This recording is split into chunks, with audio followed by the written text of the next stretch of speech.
Hi there. My name is Betty Miller, and I'm the Director of Paranormal Investigators of New England.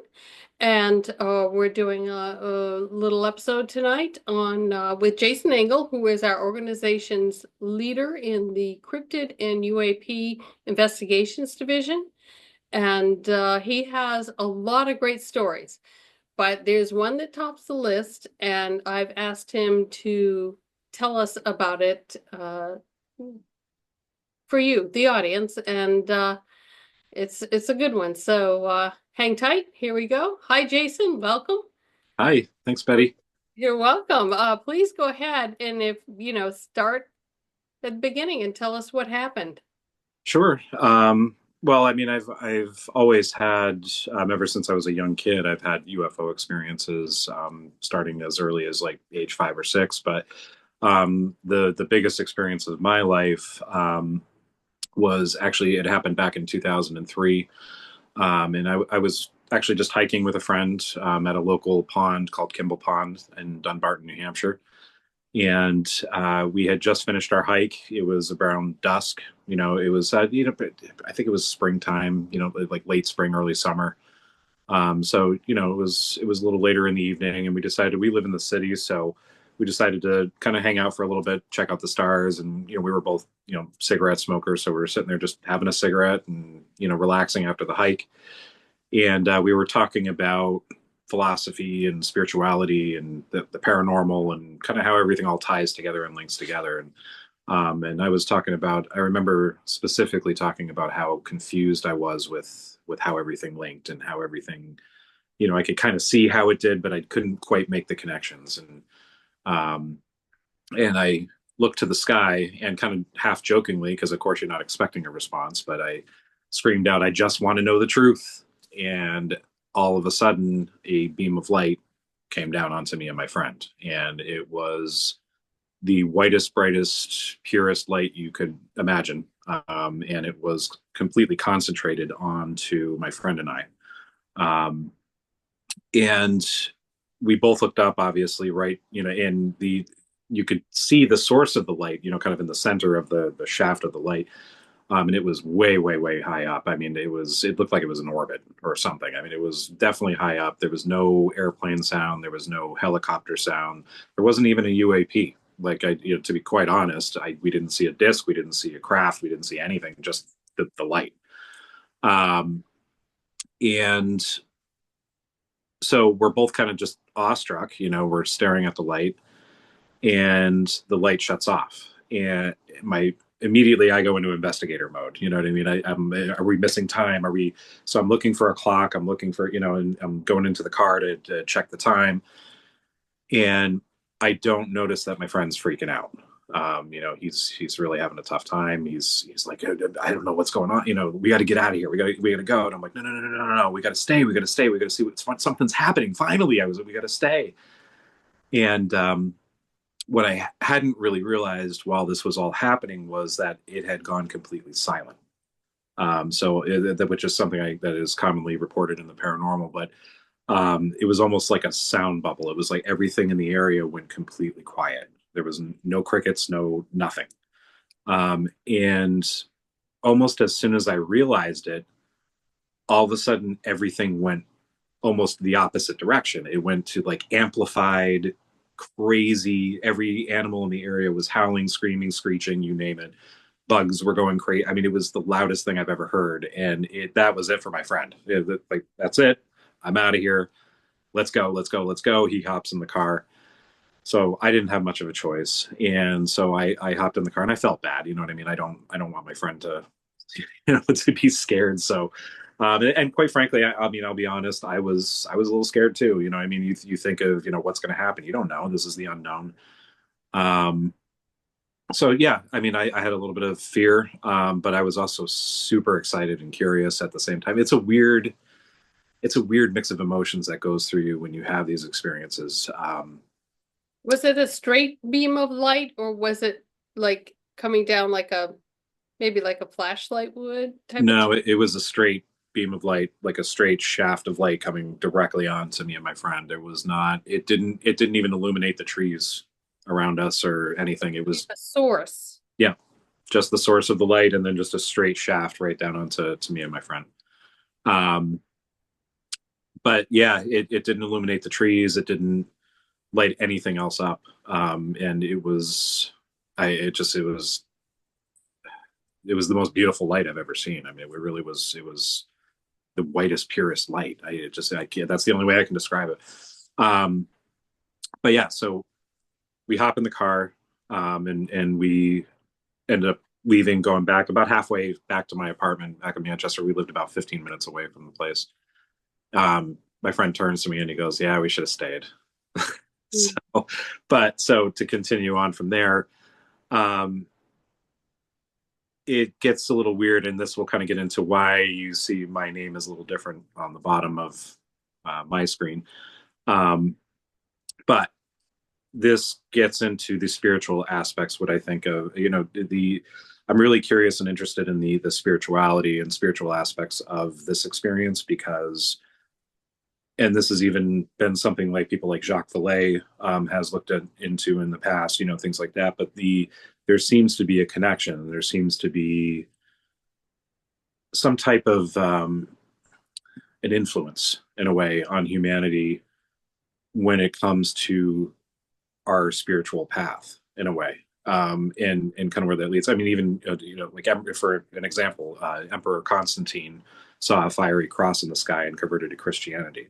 Right, so he saw this vision in the sky, fiery cross. I mean, that could have been a craft. It could, who knows? I mean, who knows what it was? But had he not seen that, he wouldn't have converted to Christian. I mean, history would have been completely different. You know what I mean? So it changed the course of history. And there's been instances of that throughout history, things like that. And there's religious apparitions that are seen all the time that are, linked to also sightings of craft and, things like that in the area. So there's a lot of questions that come up with that. But anyway, to continue my story,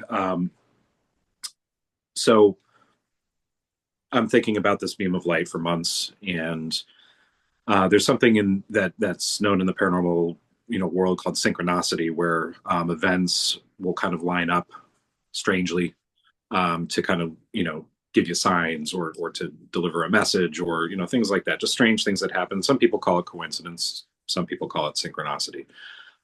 But just to kind of paint the picture, I'm thinking about the beam of light. I'm trying to figure out what I experienced. I'm confused. I don't know what's going on. And I used to listen to this radio show called Coast to Coast AM. Many people are familiar with it.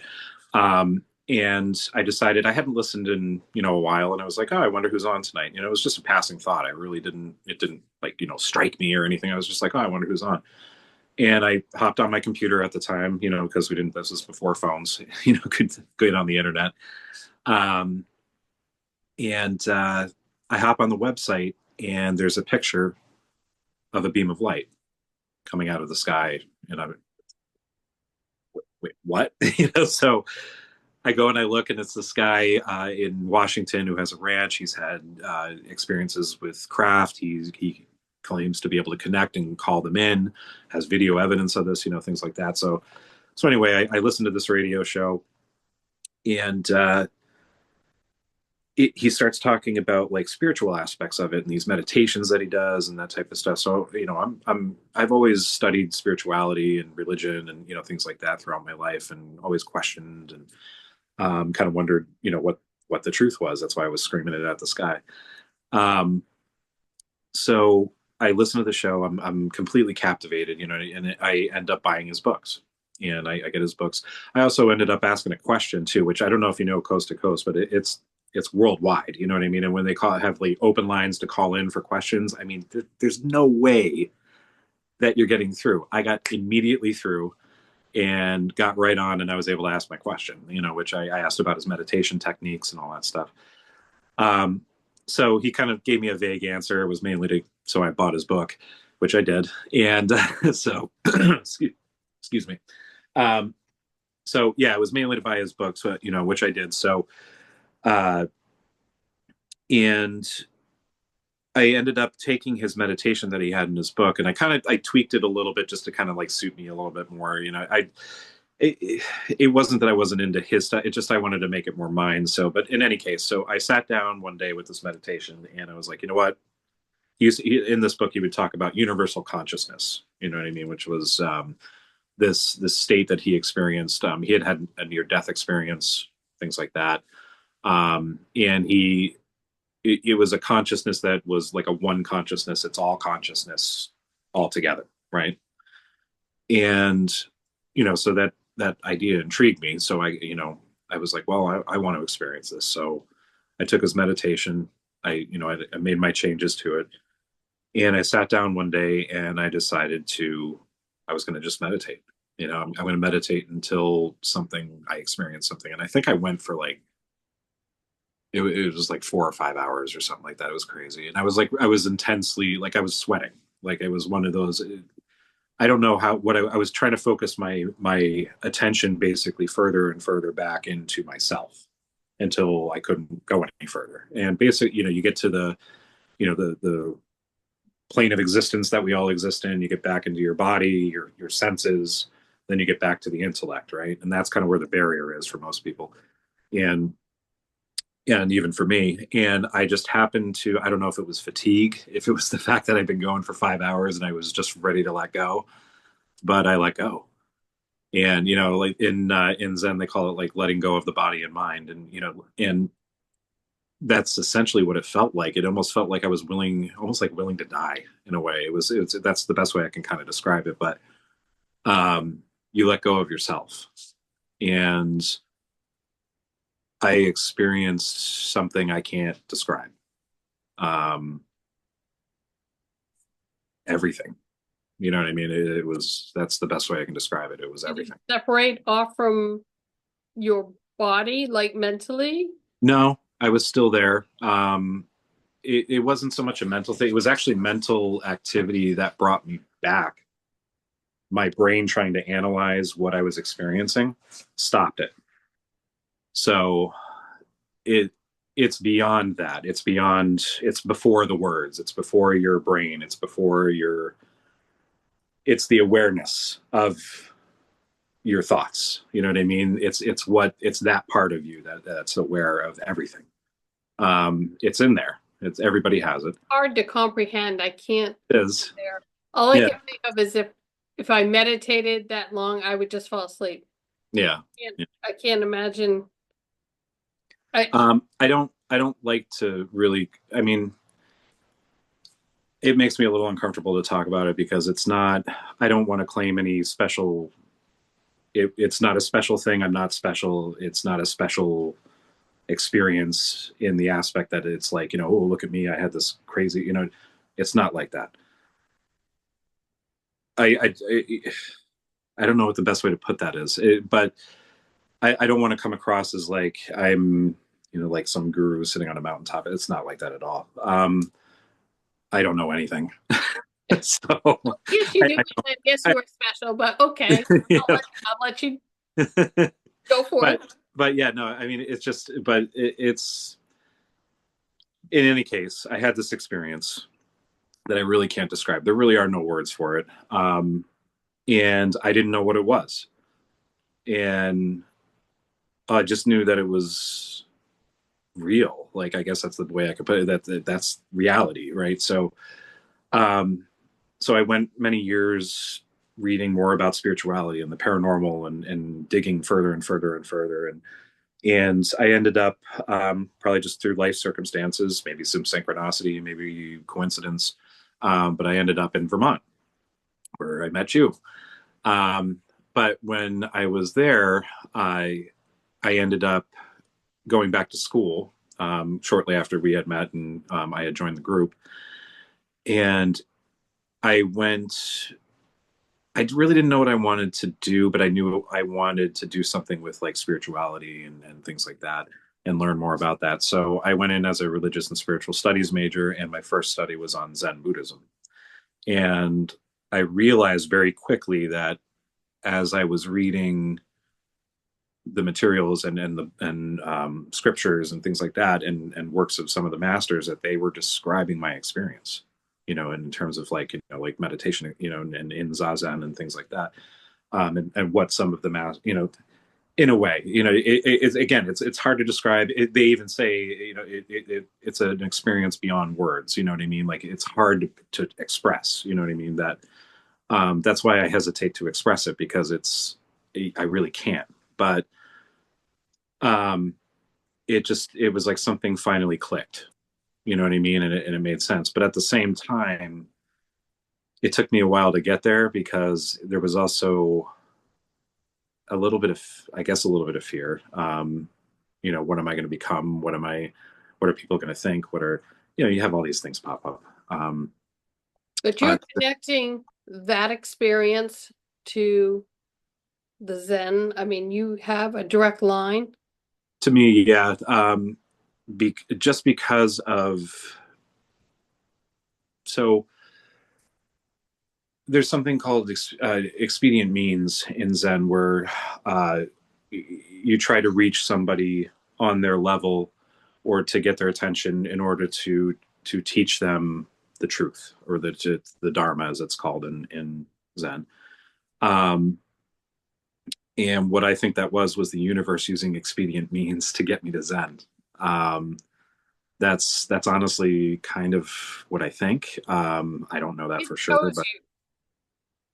It chose, it called me, I guess, in a way. Like I feel called you felt to called. that path. Yeah, like I feel called to that path. Like that. You felt it needed maybe connect you as a messenger Yeah, to yeah, to head in that go direction. through that direction, then maybe spread Yeah, word of that.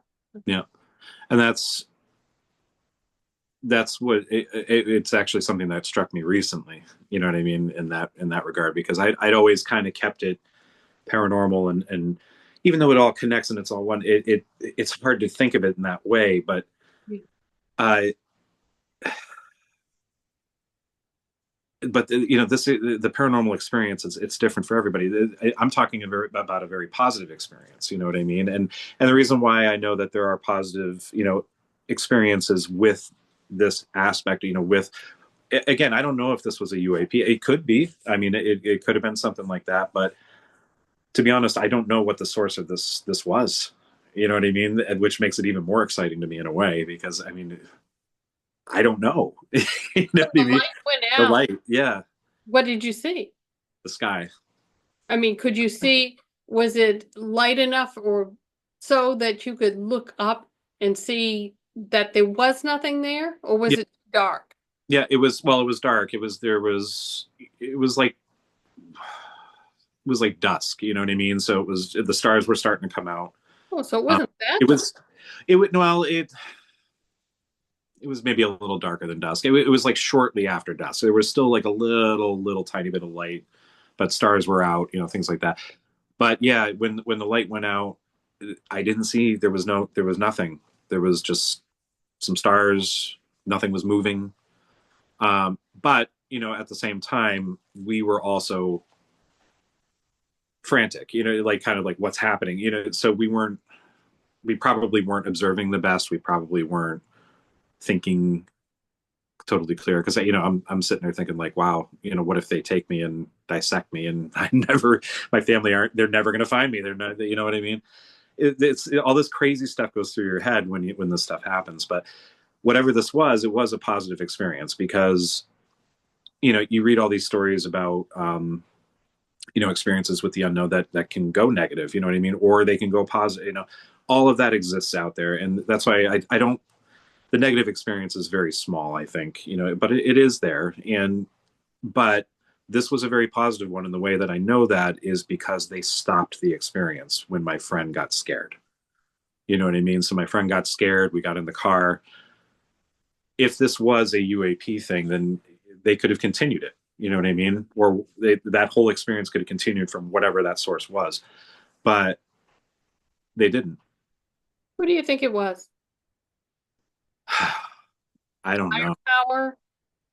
I don't know if it was that. I mean, I think it was. I honestly feel that it was like a UAP type of experience. Maybe they probably wanted me to focus more in terms of the spiritual path versus the because I really honestly feel that this was to call me to this path. You know what I mean? And I know it sounds weird. Even my Roshi thinks I'm hence my name. My name is Chojo. It's my Dharma name. So I took Jukai in January, which is when you receive the precepts, and you receive a Dharma name. And my name means beyond or exceeding normal or paranormal. So Well, we're all not normal in this field, Jason. So well, I've learned to quickly when people are like, "Oh, what brought you to Zen?" I'm like, "How do you feel about the paranormal?" I ask first now versus telling them. But yeah, it's a weird story. I know it's a weird story, and not everybody's gonna be open to it. So, but but it's the truth. That's what happened. I'm thank God my friend was with me because I yeah, honestly, who would believe this? I mean, no, I wouldn't believe this. I mean, it's kind of crazy, but it honestly it happened. You know what I mean? That's what that's got me here. So what it took. yeah, and I it's also part of what got me into our group because I've had all these crazy experiences throughout my life with the UAPs. I've had experiences with, ghosts and cryptid beings and all sorts of stuff. And I mean, and I know you have too. So you and I both know like this is real. Like this this isn't like a fantasy make believe thing. Like this is real stuff happening. Tried to recreate it. That's correct. Is it not? Yeah, yeah. No, I have tried to recreate it. It was I haven't been successful, but I think that's because the the experience itself was meant for that time. That was meant for a specific purpose, which was to propel me forward to the path that I ended up on, which took me a while. It wasn't right away. Um, Even like when I found Zen up in Vermont, I did an introductory workshop at the Vermont Zen Center when I was doing that study and things like that. So I got to actually experience it. And even after doing that, I was hesitant. You know what I mean? Just because I don't know. There was the commitment means a lot. You know what I mean? Like it means a lot, and it means a lot to me. Um, so kind of taking that commitment on and actually going on to the path that I meant to be on.